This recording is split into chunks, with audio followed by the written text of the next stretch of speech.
for having me. I am really excited and honored to be speaking to you all today, and I feel that my talk is going to be a great follow-up from all the amazing things that we heard yesterday. I had a fabulous day yesterday and really enjoyed engaging with presenters and participants about their ideas on forgiveness and really getting into the nuances of definitions and what it looks like and means to forgive. Today I'll be speaking to you about my dissertation research, actually, a study I did with incest survivors. I'm going to talk a little bit about the study, and then I'm going to highlight one of the participants' experience working through the process model of forgiveness. So you'll get to see what that looks like as an incest survivor went through it. And I was going to say that I was so fortunate to start studying at the University of Wisconsin-Madison just as Dr. Enright began studying the topic of interpersonal forgiveness.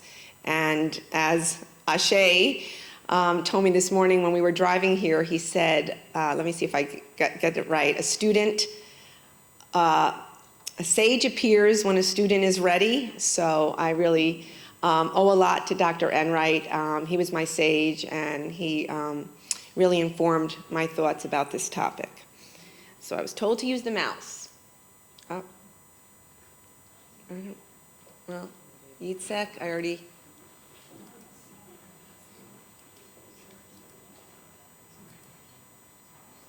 Okay, so I want to start with a quote about the importance of educating others about forgiveness and the forgiveness process. I teach a class on interpersonal forgiveness at the University of Northern Iowa, and a graduate student said this. She said, "No matter how my own healing process continues to unfold, and no matter what conflicting feelings I might have about my mother attending my graduation in May, I am grateful right now to know that forgiveness is an option, to know forgiveness is a healthy option, and to know I have the information and support I need to keep going on my healing journey. As a human who has suffered, I now have faith in the healing potential of forgiveness, even as I am still working towards giving that gift to my offender. As a counseling student, I am now genuinely awed by the possibility of forgiveness as an option for my clients to consider in their own healing journeys." So the intervention that I did, there were 12 participants, and they were all from Madison, Wisconsin. They were between 24 and 54 years old. They were all Caucasian. The design that I used in my study was a yoked, randomized, experimental, and weightless control group design. So participants were randomly assigned to an experimental group or a weightless control group. The experimental group received the individual forgiveness intervention immediately, and the weightless control group received the intervention immediately following their matched experimental counterpart. So each experimental participant was matched to a weightless control group participant based on duration of the abuse, age that the abuse started, type of abuse, as best as possible. The way I recruited participants was I hung up ads around Madison in counseling offices, doctors' offices, coffee shops, and women responded to the ad describing the study as an intervention for women sexually abused by a male relative during childhood and or adolescence, and who are still suffering from the abuse. Interested callers completed a screening interview, a research questionnaire, and a crisis symptom checklist. The study was described as an intervention to help incest survivors heal. Survivors needed to show negative psychological effects on the crisis symptom checklist and to report no abuse in the past 2 years to be part of the study. So we wanted to show that the women were still experiencing negative effects from the abuse, and we didn't want them to have any recent abuse that they would still be maybe recovering from or in shock from to be part of the study. Forgiveness was not mentioned until the end of pre-testing, as we did not want to bias respondents' attitude when completing the pre-test measures. And for the waitlist control participants, they didn't know that the specific intervention would be focusing on forgiveness until they began the intervention. So the assessments that I used in this study was the forgiveness measure. At that time, it was called the Psychological Profile of Forgiveness Scale. It's an older version of Enright Forgiveness Inventory, and it had 30 items. The State Trait Anxiety Inventory, both the state and trait subscales. The Beck Depression Inventory, the Cooper-Smith Self-Esteem Inventory, the Hope Scale, which was a 30-item scale to measure optimism and hope for the future in different categories, and it was developed by my colleague, Roddy Albenbook. And then a self-report forgiveness measure that I had developed, and it gave 3 definitions of forgiveness, and it asked participants if they had, where they were in agreement with those 3 definitions based on their experience. The individual had to score below the median on 5 of the 6 pretest measures, and we gave the measures 3 times actually, and we averaged their score 2 weeks apart.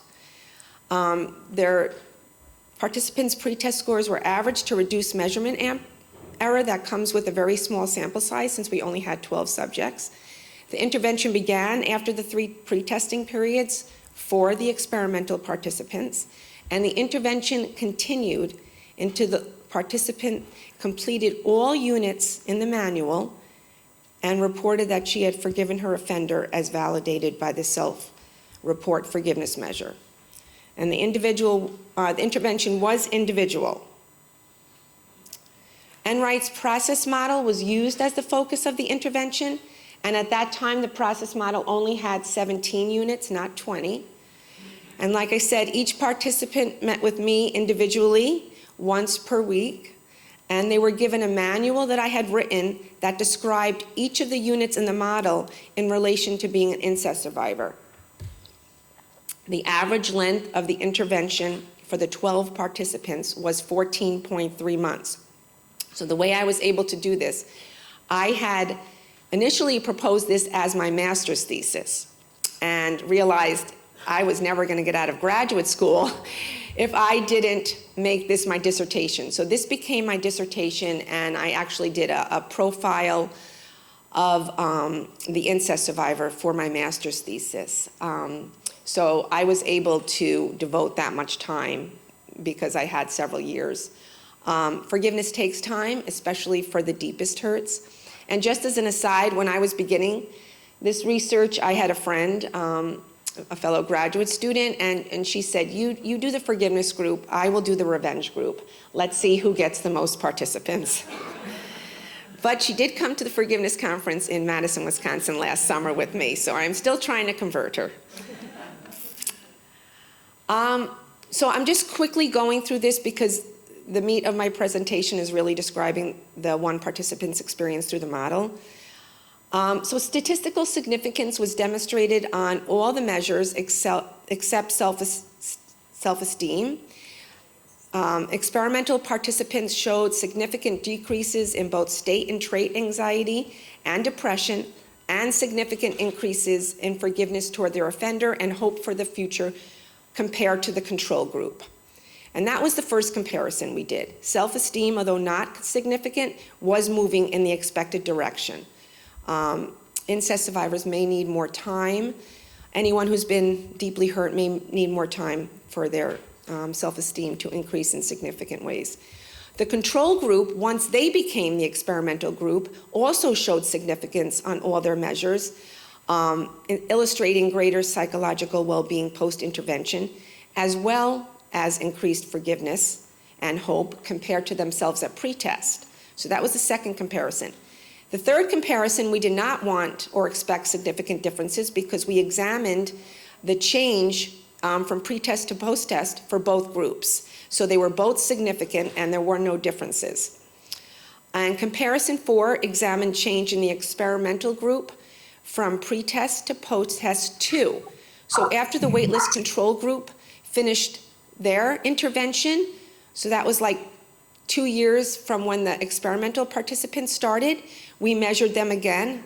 That was follow-up 1 year later, and they maintained the results found at post-test 1. So there wasn't any differences between the experimental and control group after the control group finished the intervention. So the experimental group maintained changes, their change pattern on all the measures. So now I want to talk a little bit about one participant who I'll call Olivia. She was 31 years of age at the time of the study. She was an instructor at the University of Wisconsin-Madison in the communications department. And she was married and had 2 young children. She was 5 years old at the time her abuse began, and she was abused by her father. So unfortunately, you can't see, but the first unit was examining psychological defenses. Olivia reported, that she had alternately been denying her anger. Oh, great, thank you. And so examining defense mechanisms is the first unit in the process model. A lot of times after one has been deeply hurt of the study. 4 years after the intervention ended, this is how Olivia talked about dealing with anger. She said, "And so now I choose to be angry at times, whereas before it was almost as if the anger was holding me. And now I can choose to get rid of the anger if I want to. Learning to forgive my father has told me that I can feel and control my emotions, that I can hold on to a feeling and make it my own."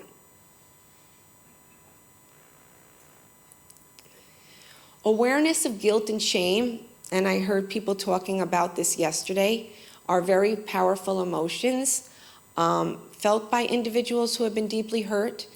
And Olivia really did feel shame about being an incest survivor. According to her, the shame was more than low self-esteem. She said, "I feel like I am a rotten person, that my core is rotten." Other incest survivors I worked with talked about how shame controlled their life.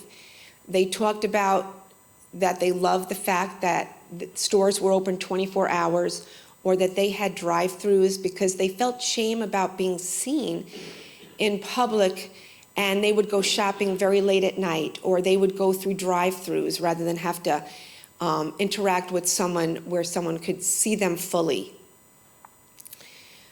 Talking about the abuse and the lack of power Olivia had at the time allowed her to work through her feelings of guilt and shame.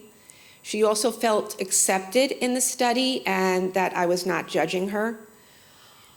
In terms of guilt, she felt, as many incest survivors do, that she must have done something to cause the abuse, that it was her actions that caused her father to abuse her.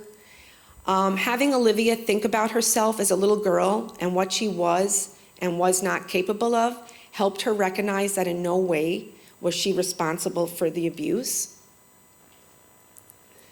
I also had her bring in a picture of herself at the age of the abuse, and she really did realize that she was powerless and had no control of what her father was doing to her.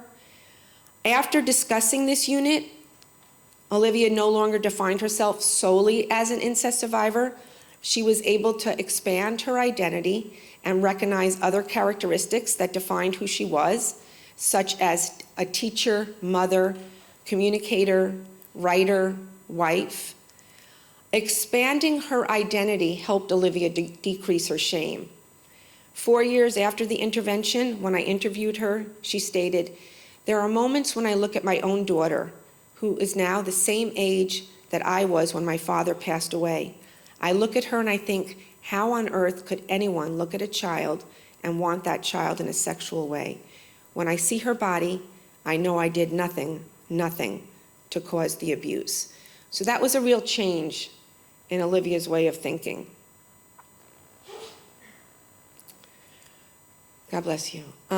Preoccupation with pain is Unit 4, and this unit focuses on the fact that after one has experienced a deep hurt, feelings overwhelm an individual, especially as they're still suffering from the injury. And it's really hard to think about and to go about daily life when you're overwhelmed with your feelings related to being hurt and your thoughts.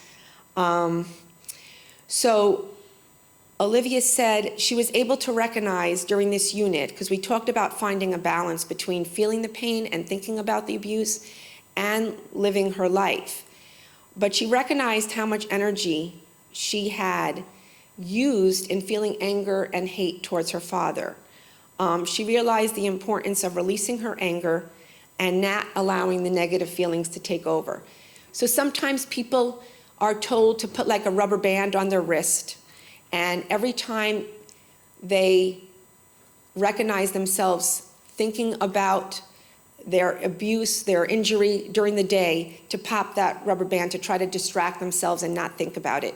Or when they feel themselves feeling the emotions, pop the rubber band. Or some people are told to think about and feel the pain for 30 minutes in the morning and again 30 minutes at night. So you have time. You're not saying don't think about it or feel it at all, but you're trying to find a balance between thinking and feeling about your injury and doing what you need to do in your life. There was a show I watched with my kids, and I love this show, and I can't think about it. Seventh Heaven, about a minister and his family. I don't know if anyone's familiar with Seventh Heaven. I discovered it after it was on prime time, but just a lovely show because it showed them as an imperfect family. But one episode was about a girl who was going to school who was homeless, and she and her mother were living in the car. But it showed her every morning going into the school's bathroom and just sobbing because she was just so upset and sad about her life and her experience. But she got that out, and then she'd go to her classes, and it was her way of dealing with her pain and then being able to do her schoolwork. Awareness of cognitive rehearsal is the idea that the person may spend a lot of time thinking about the event, the unfairness of it all, playing the injury over and over in one's mind. And according to Olivia, at times it felt like she could not control the thoughts and images from entering her mind. 1 minute she would be concentrating on preparing a lecture, the next an image of her father abusing her would appear. And like I said, she worked on only thinking of the abuse in the morning for 20 minutes and at night for 20 minutes. I'm trying this with my dad. My parents are in South Carolina now, and my dad's 88, my mom's 82, and they're moving. They're going to move and be near me in Cedar Falls, Iowa. They're moving into an independent apartment, but an assisted living. My dad has Parkinson's, and my mom needs support. But my dad is obsessed with moving, and they live in their own house. They got a beautiful view of the lagoon. Its weather is perfect, and they're giving up a lot to move. They're not moving for the weather. They're not moving because they have a beautiful view out of their apartment. They're moving to be close to my family. And my dad is just nonstop obsessing about moving and how, he doesn't think he could do it and it's not good. And I told my mom, give him 20 minutes in the morning and 20 minutes at night and then cut him off because he keeps talking about, and my daughters were just visiting and when I was here, and my daughter texted me and said, Papa's not making it. He's not going to be able to do the move. He just won't stop talking about it. But our minds can take over and we have to find a balance. During the intervention, uncontrollable negative thoughts became less of a problem for Olivia as she began to focus more on moving forward. The next unit is comparison of self with the offender. Incest survivors and anyone deeply hurt by another often compare their emotional states and difficulties to the abuser or offender, who seems to be free of such hurt, who seems to be living a wonderful life. And we're going to talk a little bit about that when we talk about reframing, because that's not always the case, but that's what we imagine. Olivia's case was a bit different, as her father was no longer living. She did not know if her father was better off than she was. Olivia often treated other men poorly to get back at her father. And during this unit, she was able for the first time to accept her father not being alive and understand that his passing did not have to impede her ability to heal and move forward in her life. She kind of felt stuck, that because her father wasn't alive, she couldn't move on and heal. She was able to recognize the progress she had been making in her healing, and said she did begin to feel more energy for other things in her life. Unit 7 is insight into a possibly altered just worldview. So this is the idea that if you're an individual, until something really bad happens to you, or maybe when something bad does happen to you early on, you may not think the world is fair, or if you never had something bad happen to you, you think as long as I'm a good person, good things will happen to me. And the realization that random things happen, bad things happen to all people, good, bad. So Olivia talked about this issue of feeling out of control and power. In her words, she said, as a victim of abuse, you feel out of control. You feel highly manipulated, you feel left alone, especially if you're in a situation like I was in, where my father was telling me, although I knew it was a lie, but my father was telling me that my mother knew about what he was doing and wanted him to do what he was doing to me, so there was no use in telling her. You feel out of control, you feel manipulated, as I said, and you feel powerless, really, really powerless, especially as a child.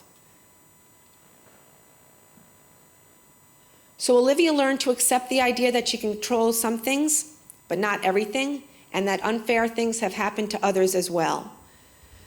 One of the benefits of this was an individual intervention, but one of the benefits of group classes or group interventions, as individuals realize that they're not alone. Sometimes when you're abused and hurt in such a deep way, there's a lot of shame, and you feel that you're the only one who may have experienced such abuse. And realizing that other people have had experiences like you does take some shame away.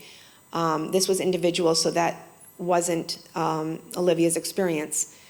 But she decided to move forward knowing that she would have to do the best she could with what she could control. And Olivia recognized that although she was not responsible for the abuse, the way she coped with it was her choice and responsibility. And this was a new idea for her. So it was empowering for her to realize that she had choices. And Unit 8 was a change of heart. Olivia had recognized that anger had taken much of her energy and that abuse was consuming too much of her life.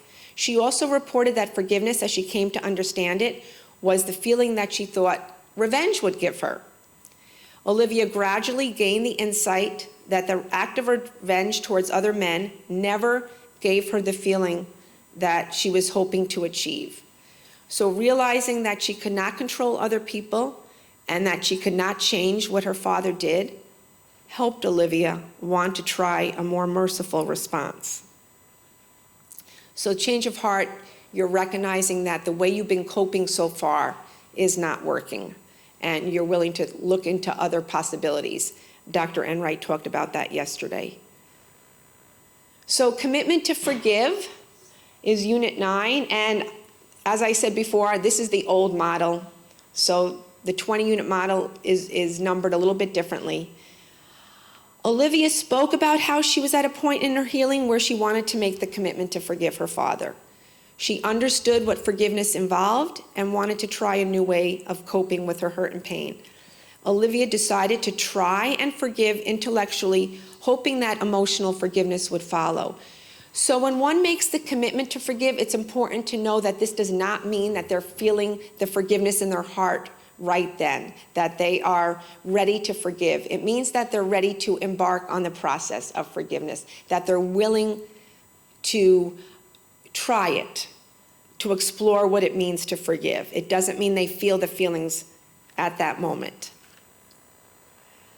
Reframing is a very important unit, and it's the first unit that makes up the work phase. I know Dr. Enright talked about the 4 phases of forgiveness yesterday.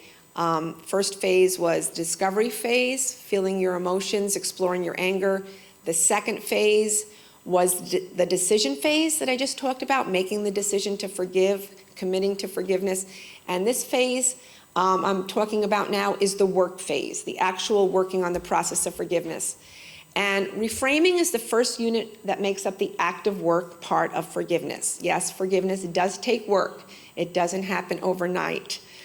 Reframing includes viewing the offender with a more thorough understanding based on past history and context. Reframing also involves recognizing that the offender is a human being, despite their hurtful actions, and that every human being has inherent worth because they are human. So when we look to broaden our perspective of the offender, this is not done to make excuses and to condone the abuse. This is done to better understand how this person could have done this hurtful thing against you. So Olivia did not know much about her father's childhood or past. She believed her father had very low self-esteem and had the need to stand out in a crowd. Her mother said that he may have been sexually abused as a child, and this information helped Olivia to realize that her father's abusive behavior may have been a result of his own emotional scars. Olivia was able to feel sympathy for her father for the first time, focusing on the events that had shaped her father's personality and behavior gave Olivia a more complex and complete view of him. Olivia was also able to include other aspects of him in her memory, so she remembered that he taught her to drive. She remembered that he took her out for ice cream. So before this, she really only thought of him as the monster that had abused her, and which makes sense. But as she was reframing, expanding her view of him, she was able to include these positive memories and also understand what her father's life had been like when he was a child. She said, reframing allowed me to see my father as not just an individual who committed an act against me, but someone who most likely grew up in an incestuous family himself. And I saw him as a part of a bigger picture and realized that not all the blame lay with him, that in many ways he was a victim too, which is not to absolve him. And forgiveness is not saying it's okay what he did and I wasn't really hurt by it. It's not that at all. I'm angry what he did and still have very horrifying images, but I am angry at what he did and not at him anymore, and that's a big difference.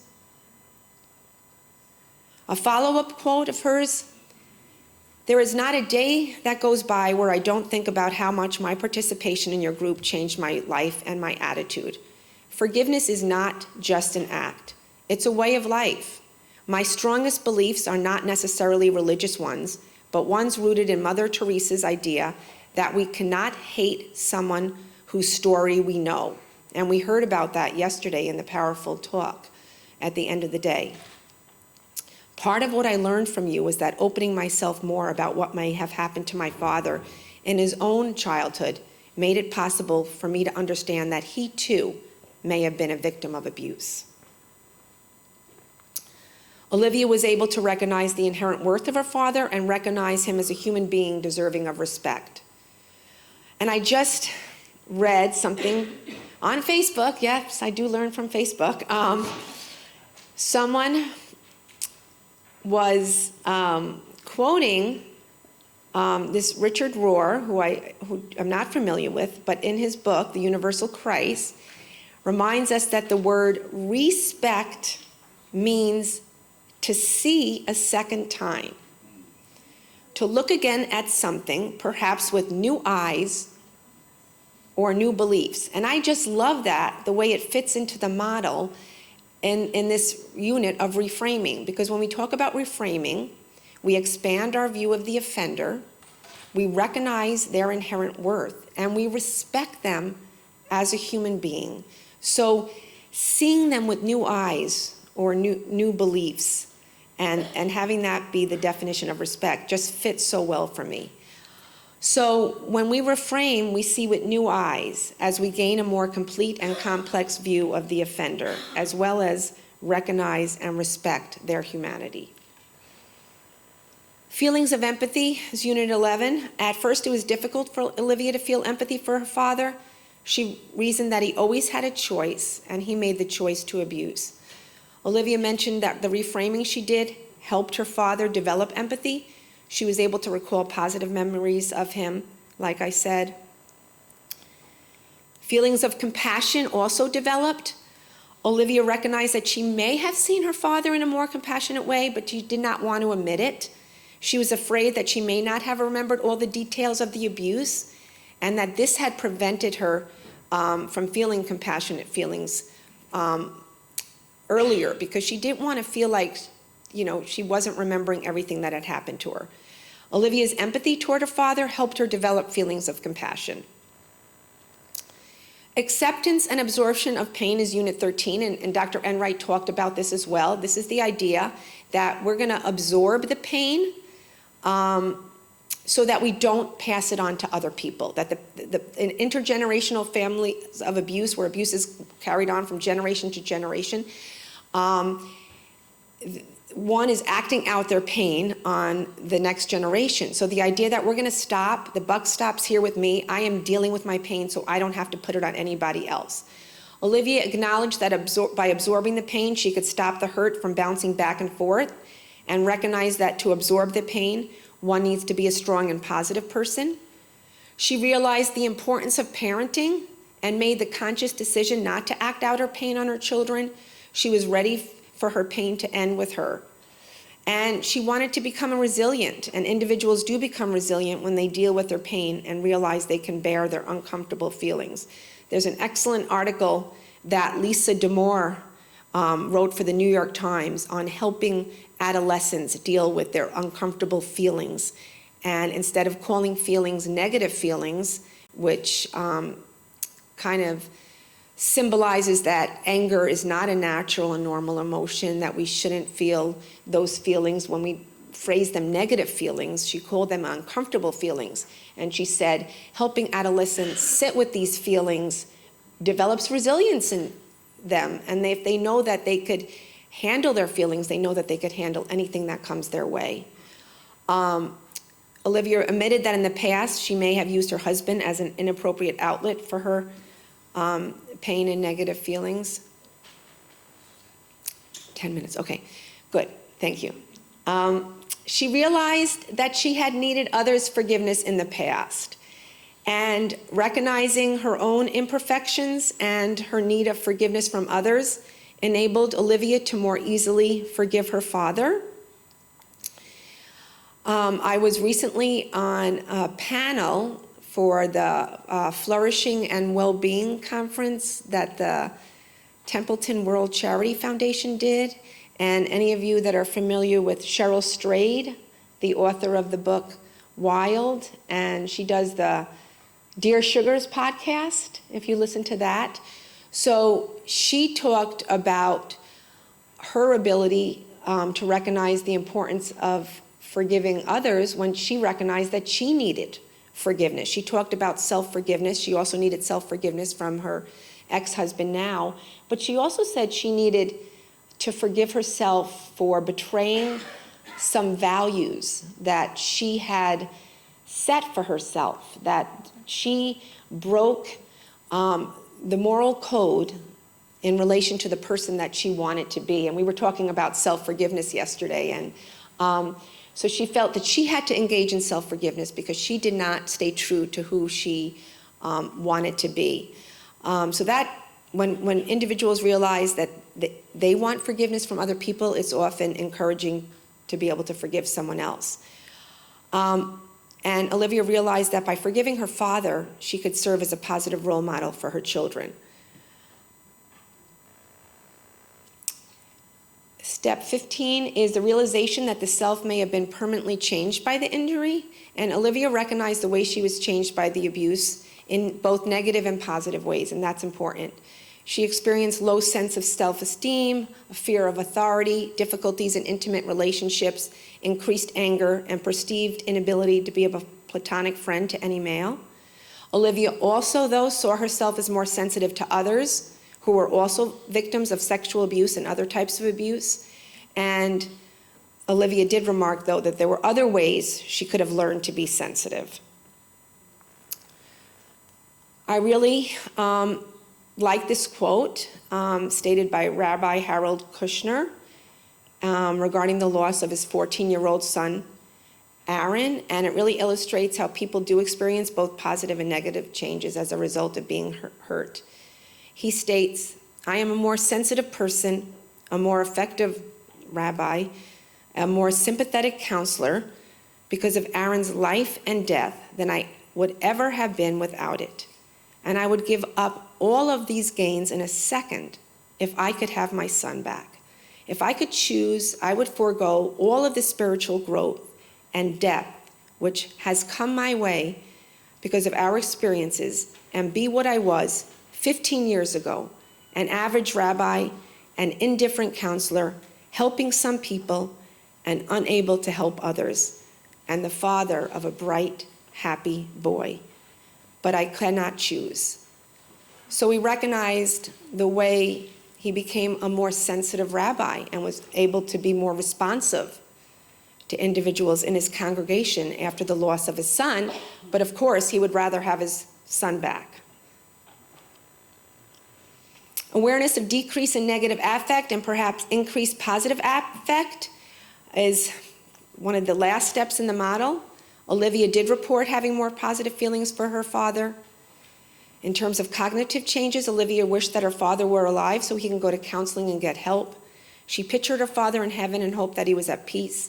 She also said that when she goes to heaven, she hopes to be reunited with her father. She explained that by talking to her children about good memories of her father, she was sharing him with them. She also was able to put up pictures of her father in her house for the first time. Emotional and behavior changes that she felt toward her father are illustrated in the following quote. She said, "I actually love my father now, and I know I always will. After I went through the forgiveness intervention, I visited my father's gravesite for the first time. In the Jewish tradition, as you know, it is customary to put a pebble or a stone on the headstone as a sign of respect. And I can remember asking my children to help me find pebbles to put on my father's headstone.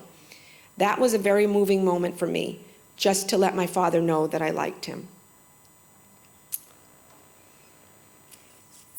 When talking about the benefits of forgiveness, Olivia stated, "The benefit of forgiving is getting my father back.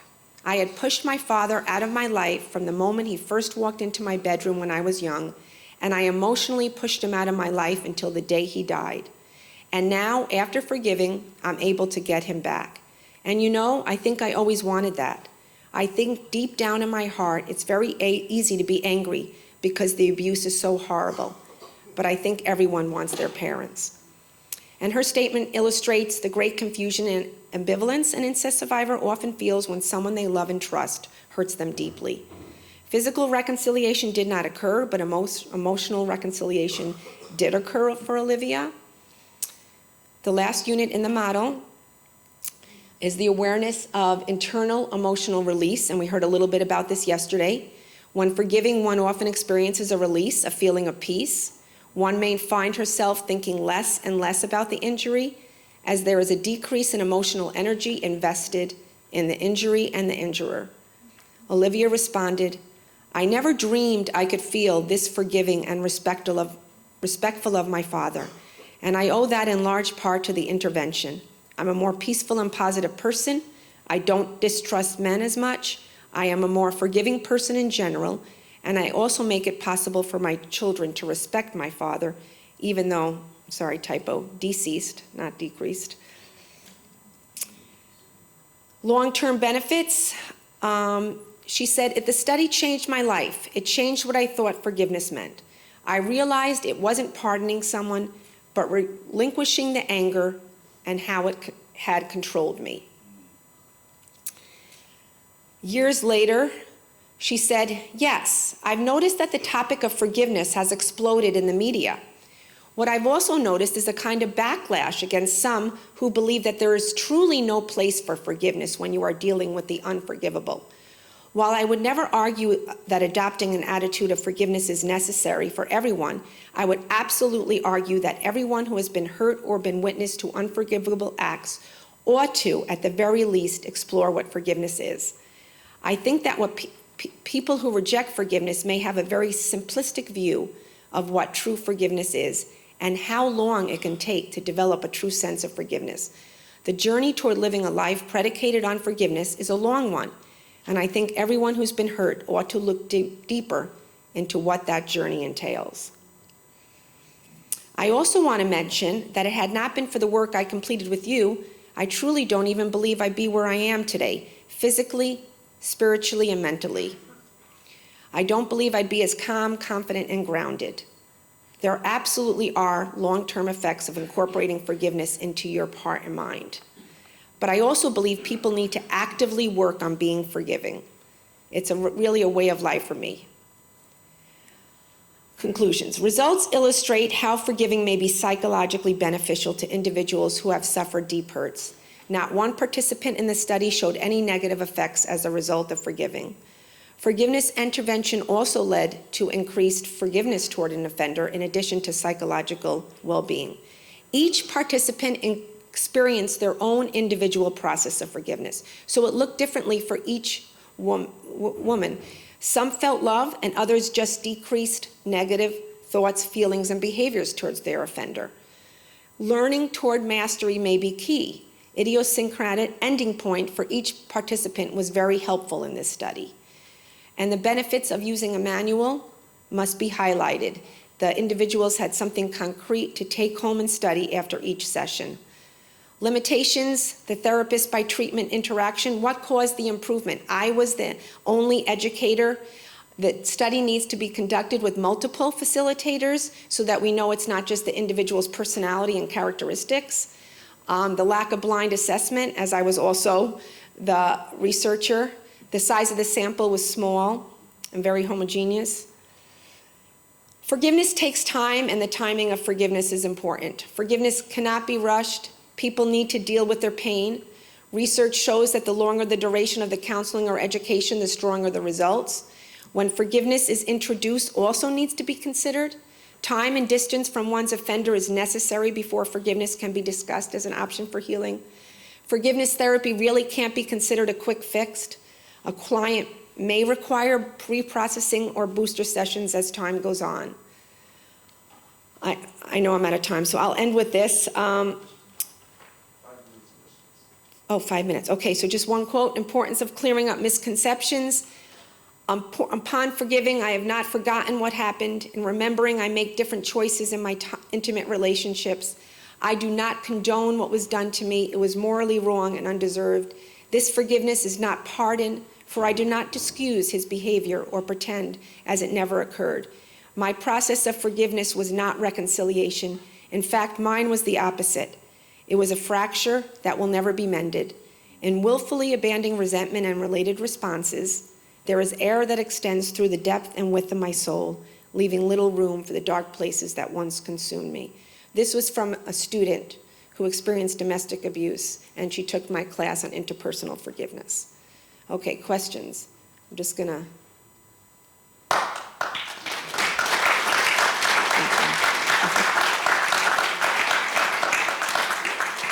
And I'm happy to send my PowerPoint.